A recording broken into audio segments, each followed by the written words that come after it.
Eclesiastes capítulo 11. Vou pedir para você ficar com sua Bíblia aberta. Eu não vou ler o texto. Vamos ler o texto durante a exposição do mesmo. E eu quero começar fazendo uma oração. Então, queria convidar você aí com a Bíblia aberta em Eclesiastes 11. Convidá-lo a orar.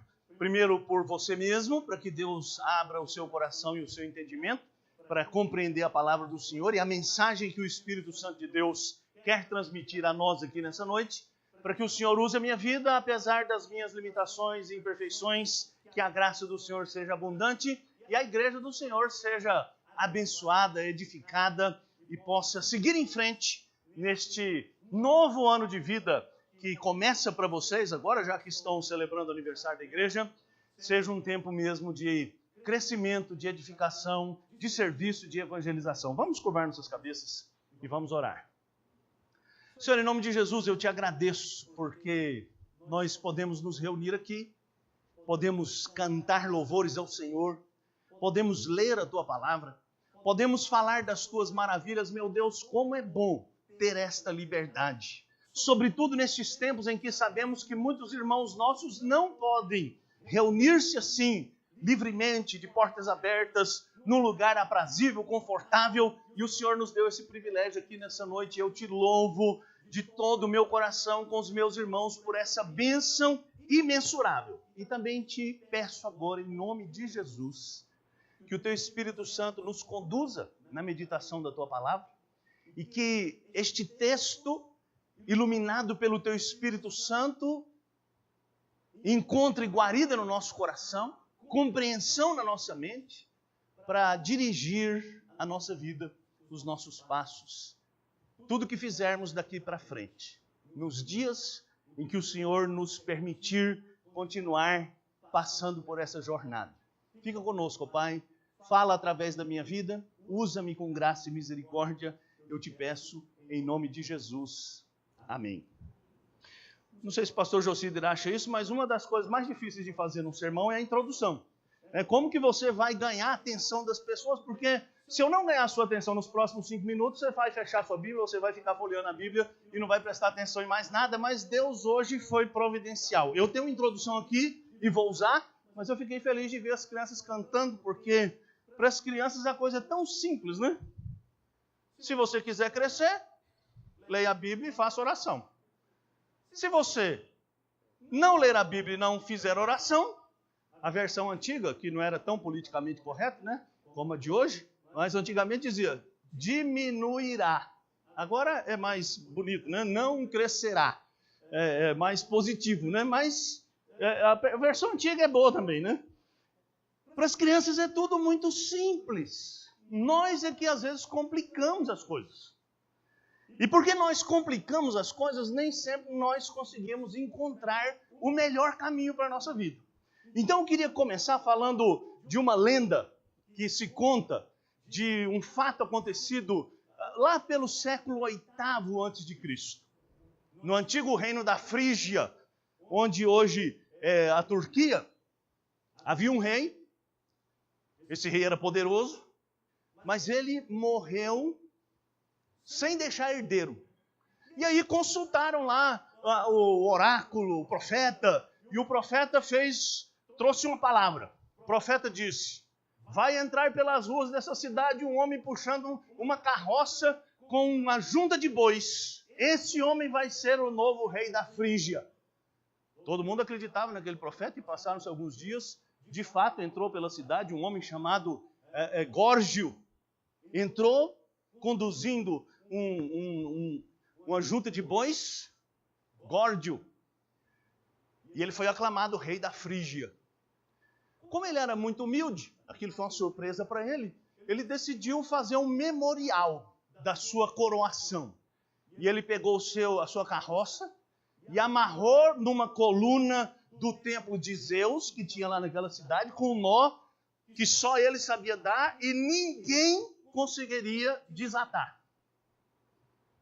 Górgio morreu, o seu filho Midas assumiu o trono. Midas morreu e não deixou herdeiro. E o oráculo fez uma nova profecia. Ele disse, olha, o homem que desatar o nó de Górgio governará o mundo.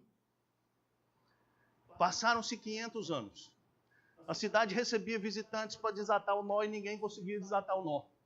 E a pessoa ficava ali, estudava o nó, examinava o nó, não tirava fotografia porque não tinha ainda, nem fazia raio-x, mas ficava observando como é que a gente pode desatar esse nó, porque todo mundo queria ser o governador do mundo. 500 anos depois, passava pela cidade Alexandre Magno. E ele ouviu falar dessa lenda. E ele foi até a capital da Frígia. E ele chegou no templo de Zeus. E ele viu o nó, e viu a carroça. Ouviu as histórias. E desembainhou a sua espada. E cortou a corda.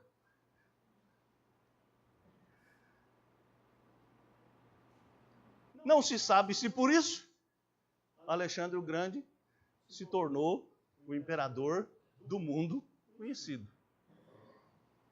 Moral da história. Às vezes há problemas muito mais fáceis de resolver do que a gente pensa. Às vezes a gente fica envolvido em coisas que parecem muito difíceis e as soluções são muito simples. Como as crianças. Leia a Bíblia e faça oração, você vai crescer.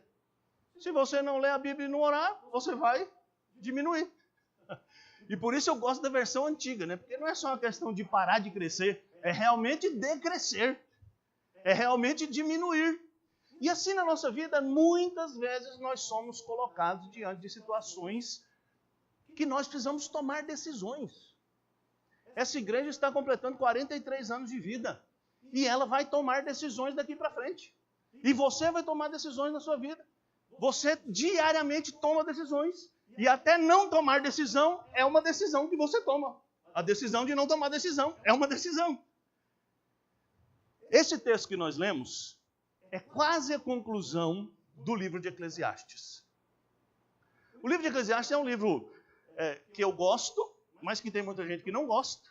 E tem muita gente que lê e não consegue entender. Porque o autor Salomão parece um sujeito absolutamente desiludido com a vida. E é verdade, esse livro é um testemunho. Você sabe, Salomão foi um homem que começou muito bem, temente ao Senhor, fez o templo, aquela oração maravilhosa de 2 Crônicas, capítulo 7, que todo crente sabe de cor, se o meu povo se chama pelo meu nome, Deus respondendo à oração de Salomão. Mas Salomão se enfiou em muitas coisas erradas e foi se desviando do caminho do Senhor e se envolveu com muitas mulheres, muitas alianças, se entregou à idolatria, mas no fim da vida dele, ele dá um testemunho, e eu acredito que este livro é o seu testemunho. O testemunho de como é a vida de um homem que decide viver longe de Deus. E Salomão escreveu esse livro, e neste testemunho ele usa uma figura muito interessante, que é a expressão debaixo do sol. Ele diz, olha, eu resolvi experimentar o que é a vida debaixo do sol.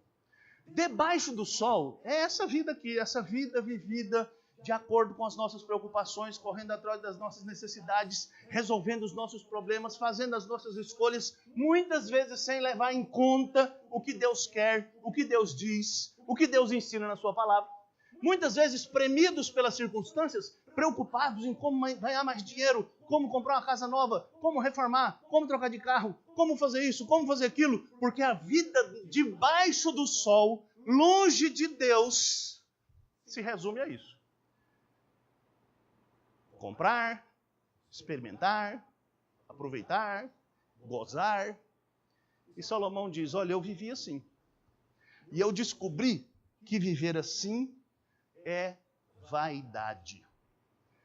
Essa expressão que aparece tantas vezes nesse livro, podia ser traduzida, é inútil, é uma ilusão, não faz sentido. A vida debaixo do sol é aquela vida que muita gente vive sem levar em conta o que Deus quer, como Deus nos diz na sua palavra. E Salomão, depois de avaliar diversas áreas da sua vida, se viu assim diante desses nós que a vida nos dá. e situações que a vida coloca diante de nós, que nós precisamos tomar decisões, que nós precisamos fazer escolhas. Então hoje, eu quero falar com você nesse texto que nós vamos ler, sobre as escolhas diante das quais todos nós estamos e que nós faremos todos os dias. Escolhas estas que definirão que tipo de pessoa você será e que tipo de igreja a Igreja Presbiteriana Monte Sião será. Porque a igreja nada mais é que o resultado da vida de vocês. A igreja nada mais é que o somatório do estilo de vida, das escolhas, das decisões que vocês tomarem. E é muito importante isso. Se você prestar atenção, a Bíblia muitas vezes nos coloca diante de escolhas sérias. Josué, no fim do seu ministério, disse: hoje vocês têm que escolher a que Deus vocês vão servir.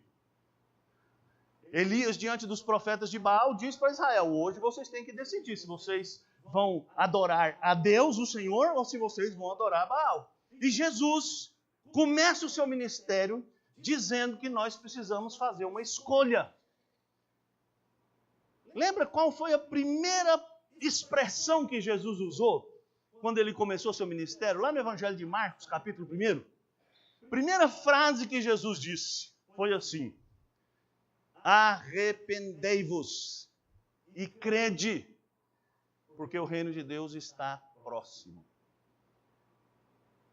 Ou seja, diante de Jesus, você precisa se arrepender, ou seja, reconhecer suas faltas, suas falhas, e mudar de atitude, e abraçar uma nova atitude, qual seja a fé.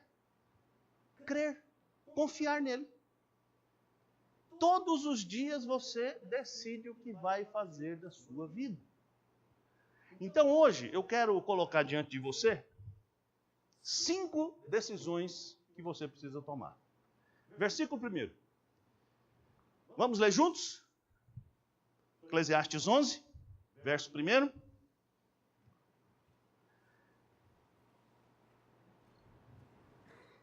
Todos juntos. Lança o teu pão sobre as águas, porque depois de muitos dias o acharás.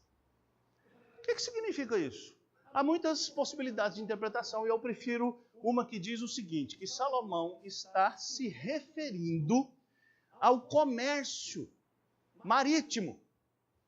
Salomão foi um homem que investiu muito nessa empreitada. Ele tinha uma frota de navios que saía pelo Oriente negociando, que saía pelo mar Mediterrâneo negociando. E a maioria dos comentaristas concorda que essa expressão é uma metáfora. Lançar o pão sobre as águas é você investir numa empreitada que você não tem garantias de que obterá sucesso.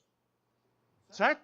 Então o sujeito pegava o seu dinheiro, investia numa frota de navios e esses navios saíam. O que acontece no mar afora? Naquela época podia acontecer muita coisa.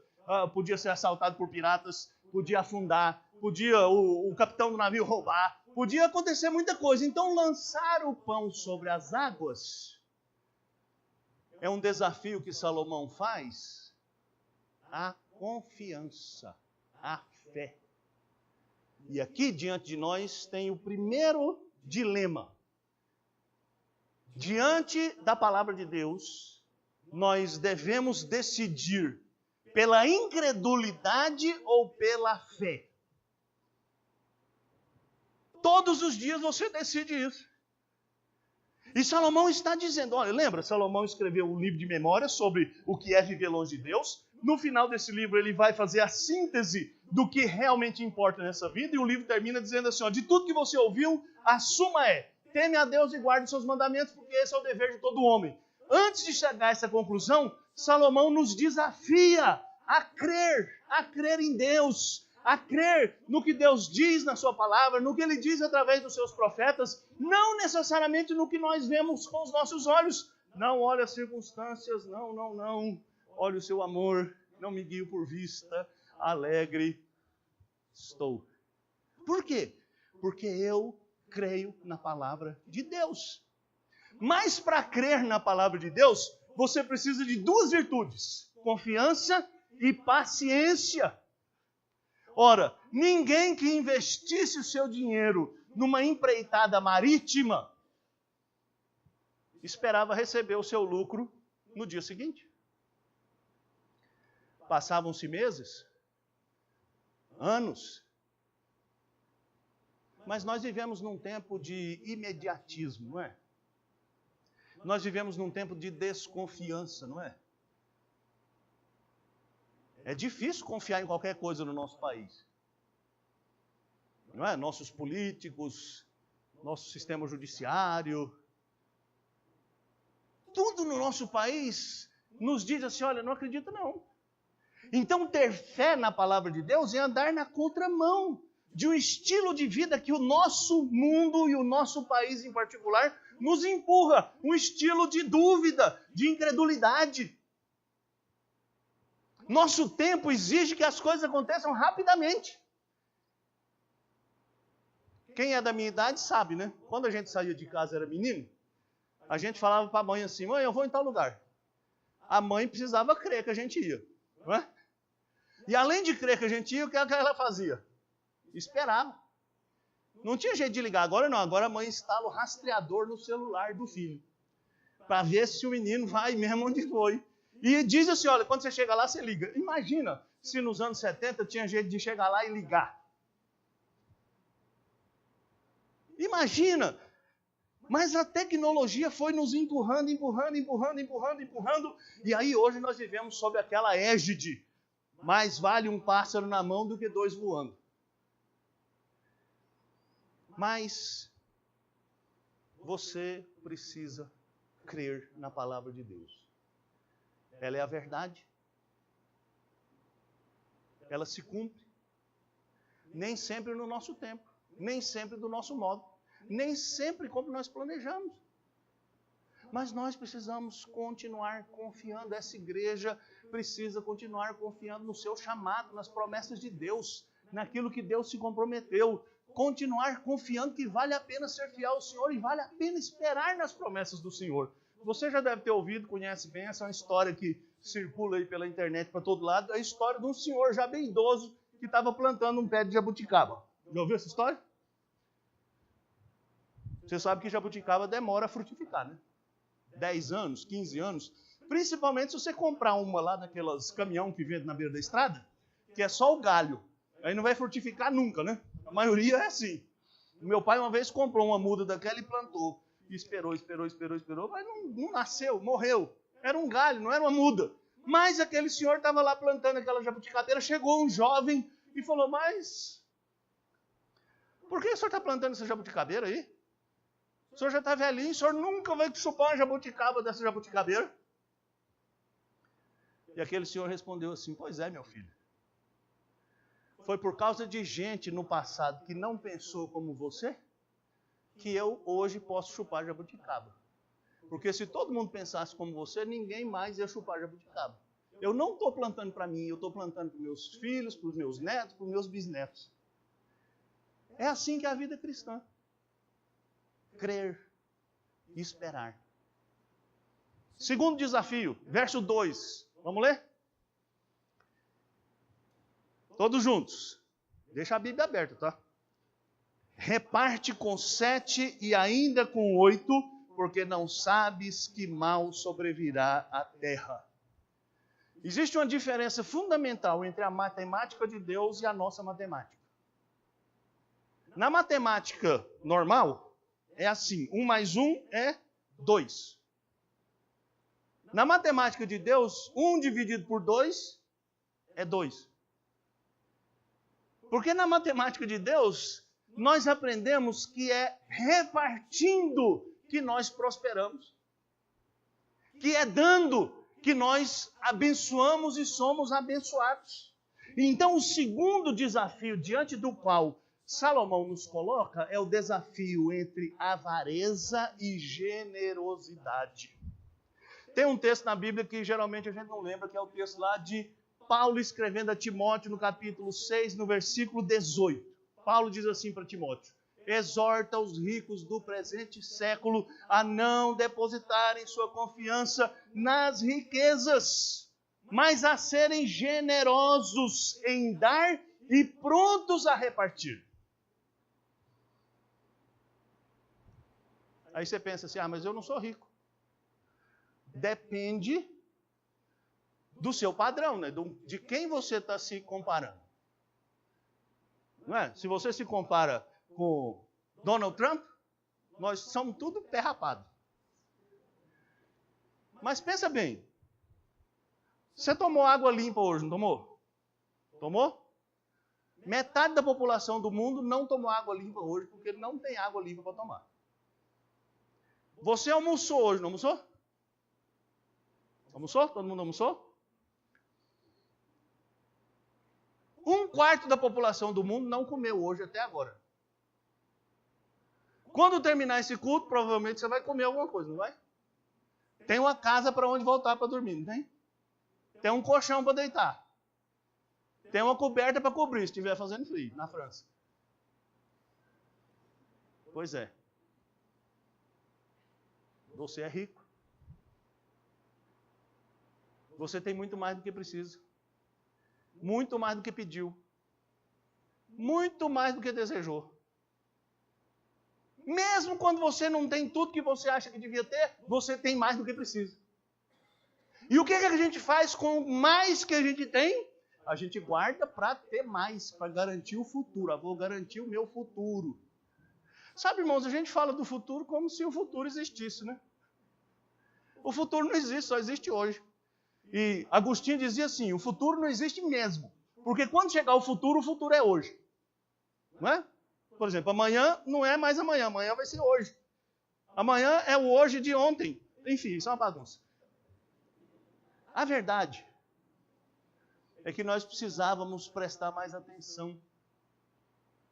Jesus, certa feita, contou uma parábola para um rapaz que chegou perto dele e disse, mestre, manda o meu irmão repartir comigo a herança do meu pai.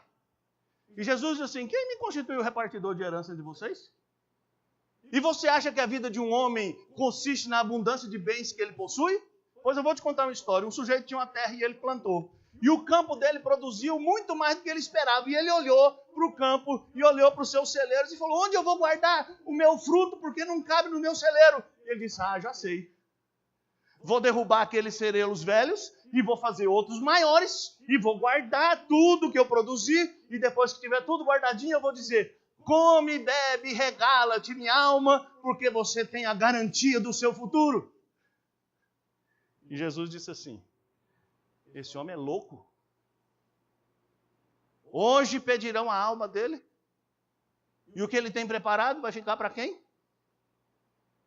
E o que é mais triste nessa história, que está lá nas entrelinhas, que não tinha nem para quem deixar. Porque ele não diz assim, vou guardar no meu depósito e vou chamar minha família para comer. É porque não tinha família para comer. Vou chamar meus filhos porque não tinha filho. Vou chamar meus parentes porque não tinha parente. Sabe por quê? Porque a avareza nos torna criaturas solitárias. Porque quem tem muito e é avarento não quer ninguém perto dele, porque olha para todo mundo e pensa, o que ele vai pedir hoje? O que ele vai querer de mim? Ambrósio de Milão, um grande pregador, que pregou e que Agostinho gostava muito de ouvir, analisando esse texto, ele diz assim, pobre homem, ele não enxergou que Deus já tinha feito um grande depósito para ele guardar o fruto abundante que o seu campo produziu, e o depósito estava em abrigar os necessitados, encher a casa das viúvas e a boca dos pobres, dos órfãos e das crianças. Uma vez eu li uma frase que me incomodou bastante.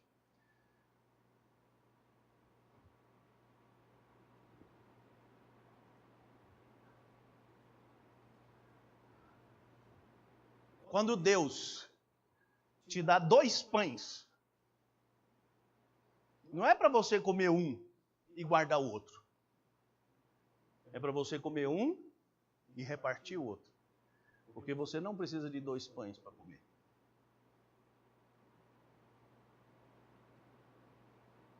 Mas nós vivemos numa sociedade que diz para você assim: guarde, acumule, prepare-se para o seu futuro. Mas o que a Bíblia diz? Já leu lá em Efésios 4?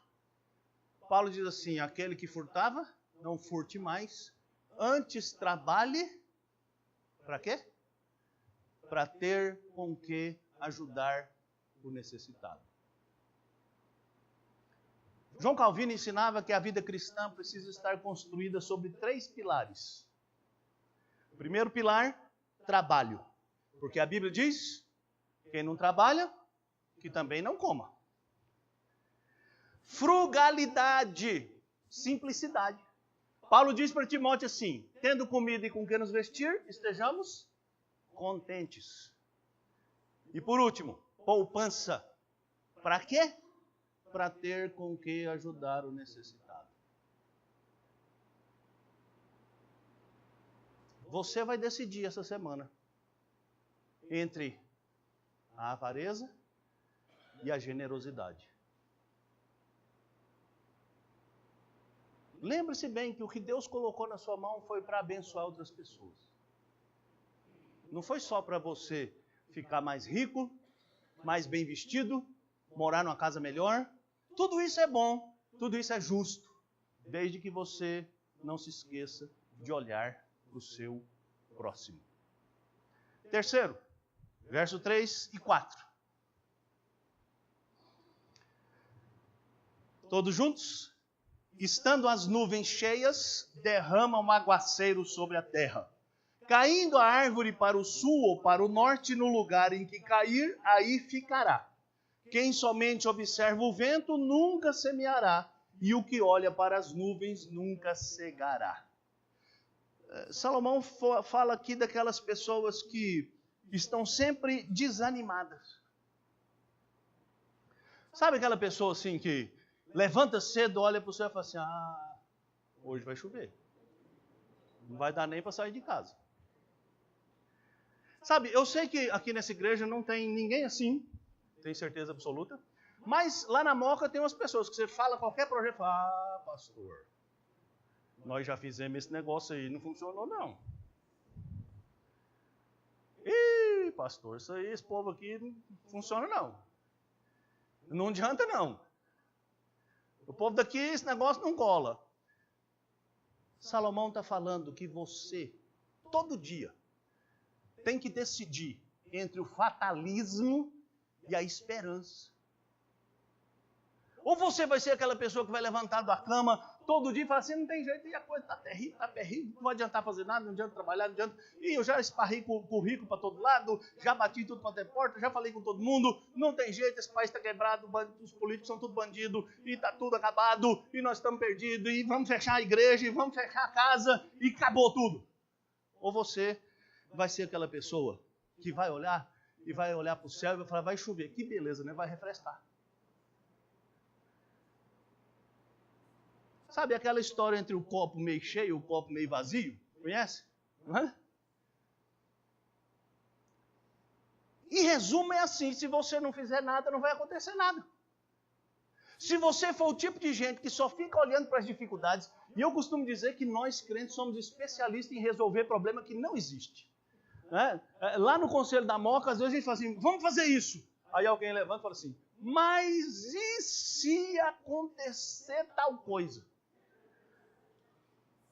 Mas e se acontecer tal coisa, a gente resolve quando tal coisa acontecer. Enquanto tal coisa não acontecer, eu não preciso resolver tal coisa. Sabe, às vezes a gente é consumido por essa visão fatalista, pessimista, negativista. E às vezes até a igreja se envolve nesse tipo de visão. Né? Você vê a notícia: explodiu uma bomba no Iraque. Pastor, tá vendo? As profecias estão se cumprindo. Esse mundo está indo de mal a pior. Jesus está às portas. Sabe, irmão, Jesus está às portas mesmo. Muito mais às portas do que você imagina. Por exemplo, vou falar uma coisa cabeluda. Você pode morrer hoje. E Jesus chegou para você.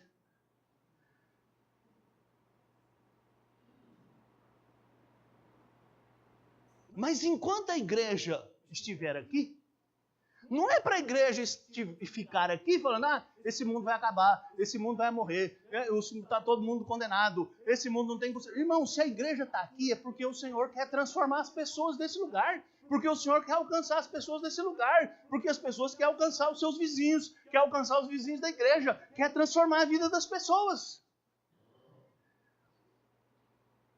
E se nós nos rendermos a esse espírito fatalista, dramático, que não consegue enxergar oportunidades, mas somente obstáculos, se nós somos essas pessoas que ficam apenas ligadas naquilo que parece que poderá vir a acontecer e não arregaçamos as nossas mangas para agir de acordo com o nosso chamado, nós realmente não podemos ter esperança. Se a igreja perder a esperança de que o evangelho pode transformar o perdido, pode salvar aquele que está com a vida arruinada, acabada, pode transformar o orgulhoso, pode salvar o viciado, o perdido. Então, irmãos, de fato, não faz sentido a gente estar aqui.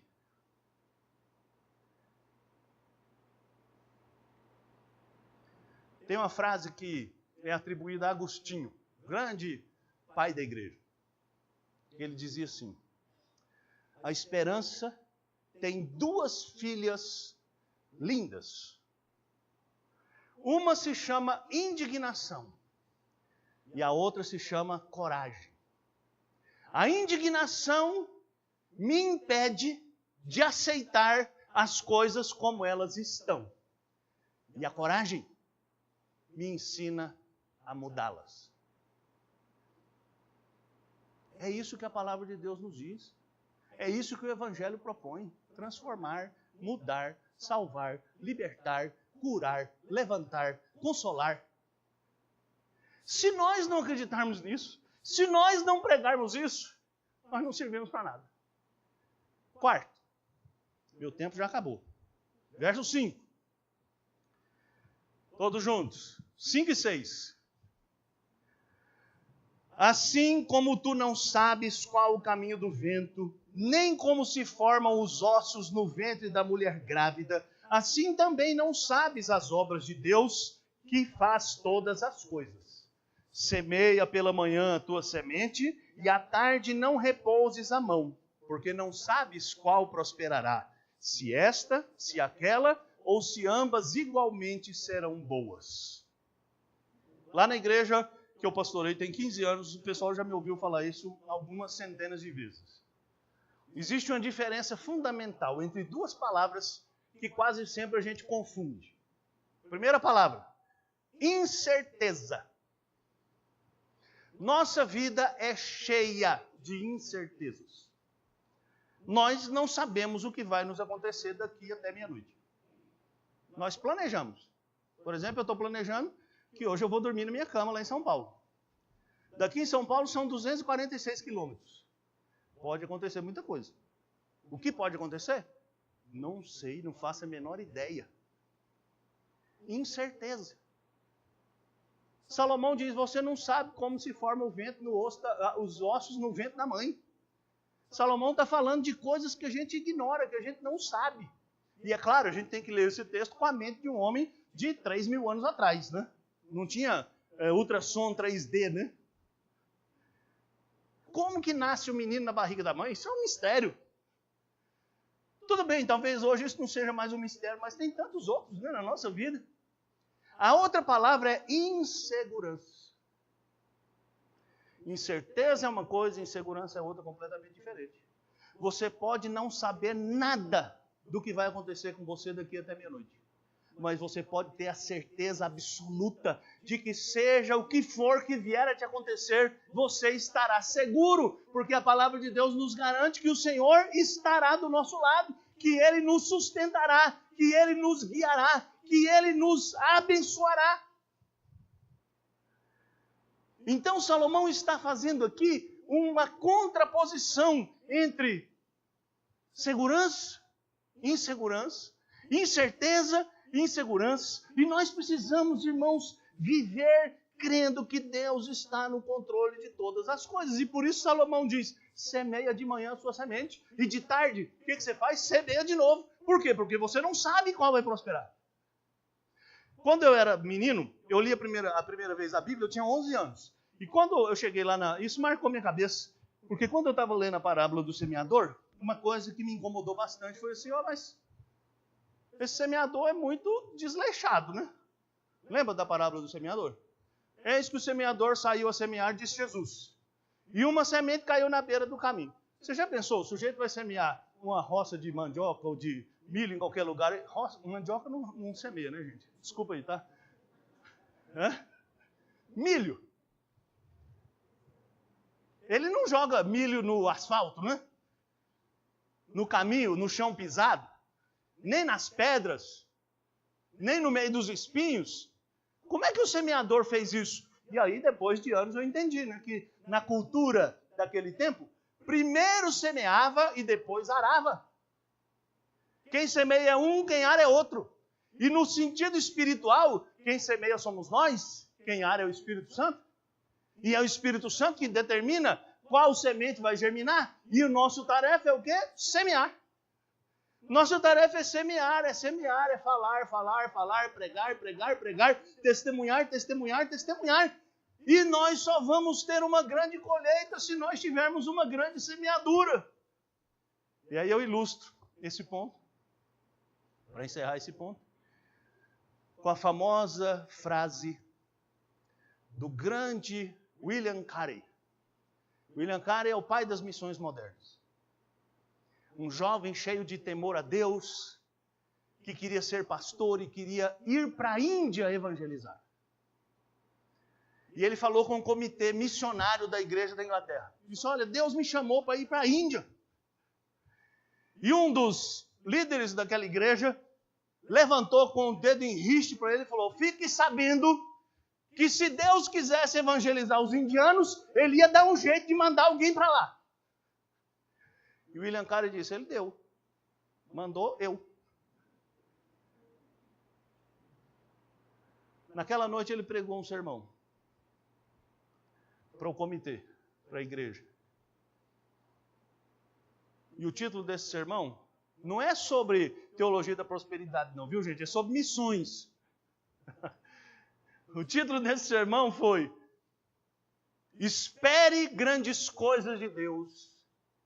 Realize grandes coisas para Deus. Ou seja, você só pode esperar se você realizar. Se você ficar de braço cruzado em casa, sua família não vai se converter. As coisas não vão acontecer.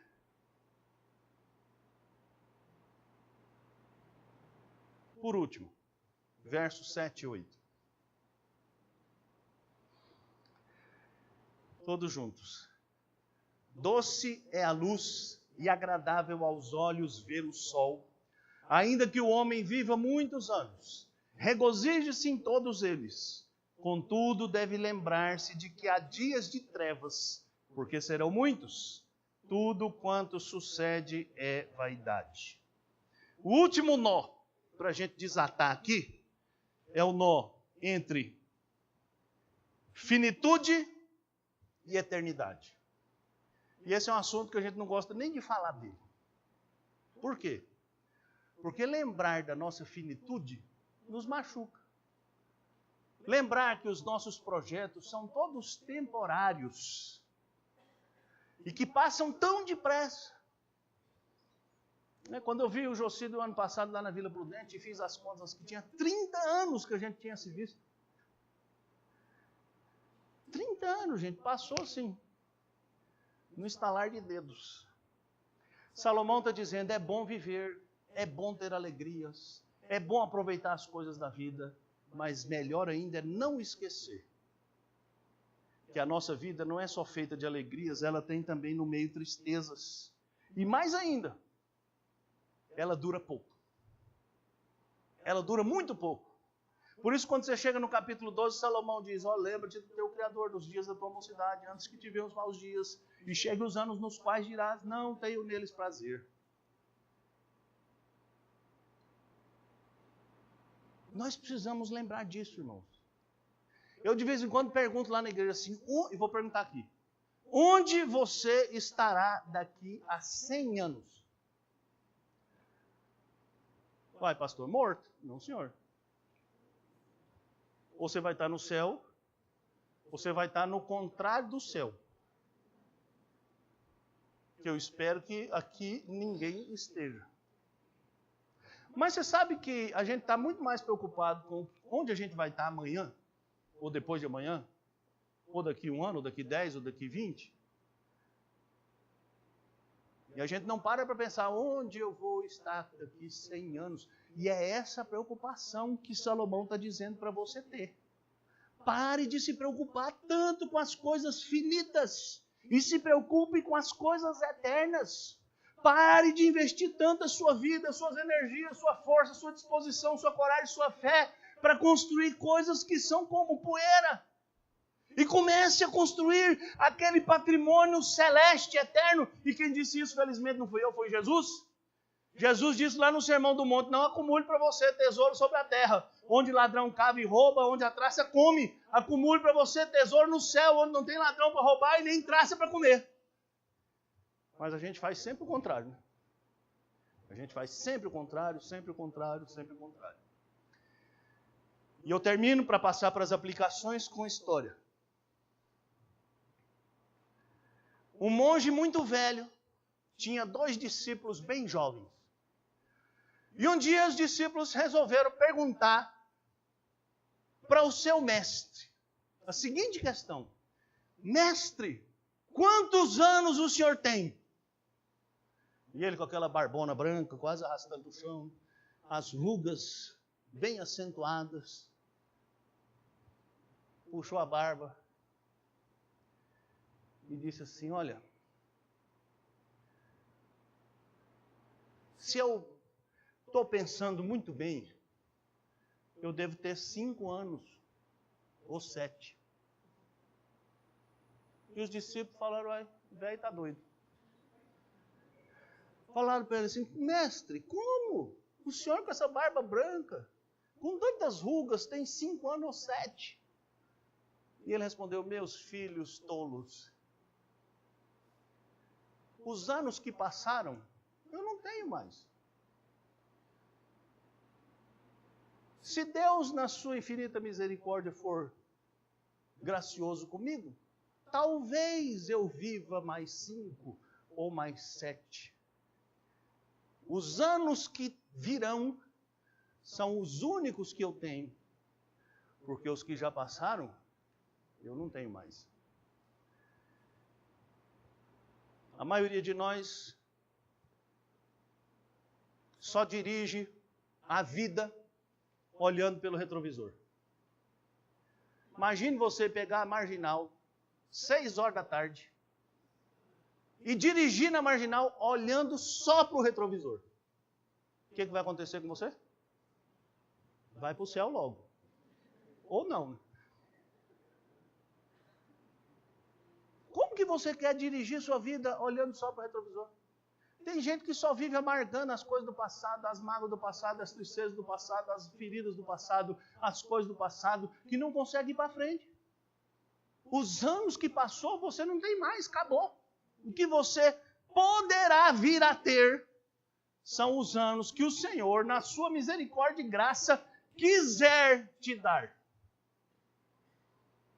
Então você só pode planejar para frente. Você não pode planejar para trás.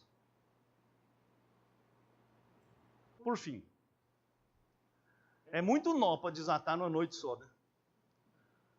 Mas eu queria pontuar rapidinho para você. Primeiro, creia no que Deus diz na sua palavra, porque é verdade. Não interessa se os seus olhos estão vendo ou se não estão vendo. Lance o teu pão sobre as águas. Invista a sua vida. Segundo, reparta.